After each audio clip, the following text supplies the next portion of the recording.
आज हम लोग रेमेटॉइड आर्थराइटिस के बारे में बात करेंगे। रेमेटॉइड आर्थराइटिस एक ऑटो इम्यून डिजीज़ है। ऑटो इम्यून डिजीज़ क्या होती है? ऑटो इम्यून का मतलब कि अपना ही इम्यून सिस्टम जो रोग से लड़ने की क्षमता है, अपने ही सेल, अपने ही टिश्यू, अपने ही जॉइंट के खिलाफ काम करने लगती है, जिसकी वजह से ये बीमारी होती है। ये क्या है? ये क्रॉनिक डिजीज़ है, ये इन्फ्लेमेटरी डिजीज़ है, ये लाइफ लॉन्ग चलने वाली चीज़ है।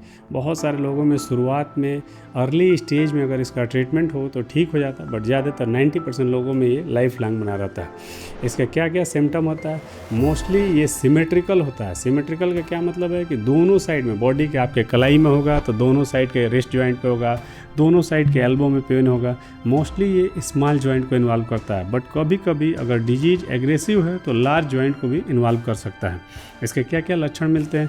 किसी भी आर्थराइटिस का वही सेम लक्षण कि आपको जॉइंट में स्वेलिंग मिलेगी, पेन मिलेगा, स्टिफनेस मिलेगी। इसमें स्टिफनेस की क्या एक पर्टिकुलर फीचर होती है, ये मॉर्निंग में ज़्यादा स्टिफनेस करता है। रहता है पूरे दिन भर स्टिफनेस है, बट मॉर्निंग में स्टिफनेस होती है और मोर देन 1 आवर तक आदमी का हाथ में, बैक में, हर चीज़ में स्टिफनेस बना रहता है। अगर ये डिजीज़ जॉइंट के अलावा और डिफरेंट चीज़ों को इन्वॉल्व करती है, लाइक द ब्रेन या मसल को इन्वॉल्व कर सकती है, उसमें फीवर प्रोड्यूस होता है।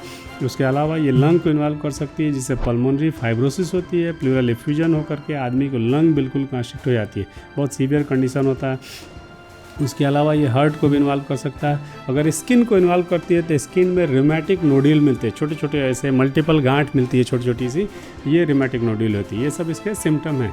क्या इसका इन्वेस्टिगेशन होता है? बेसिकली 2 इन्वेस्टिगेशन है। एक आपका RA फैक्टर है, दूसरा आपका CRP होता है। बाकी उसके अलावा हायर लेवल पे इन्वेस्टिगेशन करते हैं तो NT-CCP होती है, एंटी सिटुलेटेड पेप्टाइड एंटीजन होती है। और उसके अलावा CRP भी हम लोग करते हैं डिजीज़ की एक्टिविटी को देखने के लिए। ट्रीटमेंट में क्या है? ट्रीटमेंट एक्यूट स्टेज में हम लोग स्टेरॉयड और NSAID देते हैं। क्रॉनिक लॉन्ग टर्म में इसको हम लोग सबसे जो बेसिक, सबसे बेस्ट ड्रग जो होती है DMARD होती है, disease modified anti rheumatoid drug. DMARD सबसे बेसिक ड्रग है, हर पेशेंट को चलती है, बहुत लेस साइड इफेक्ट के साथ है, और सबसे पहली फर्स्ट लाइन थेरेपी भी हम लोग DMARD से शुरू करते हैं। बाकी अभी के टाइम में बहुत सारी रिसेंट बायोलॉजिकल मॉलिक्यूल आ गए, जैसे कि डेनोसुमैब है, मिथोट्रिक्सेट के अलावा इसमें टोफासिटिनिब है। ये सब मल्टीपल ड्रग है। मोस्टली रेमेटॉइड आर्थराइटिस में पेन किलर की ज़रूरत नहीं पड़ती, बहुत रेयरली कभी कदार स्टार्टिंग में हम लोग देते हैं। स्टेरॉयड भी बोलस डोज में देना ज़्यादा safe and comparison to daily dose देने के लिए।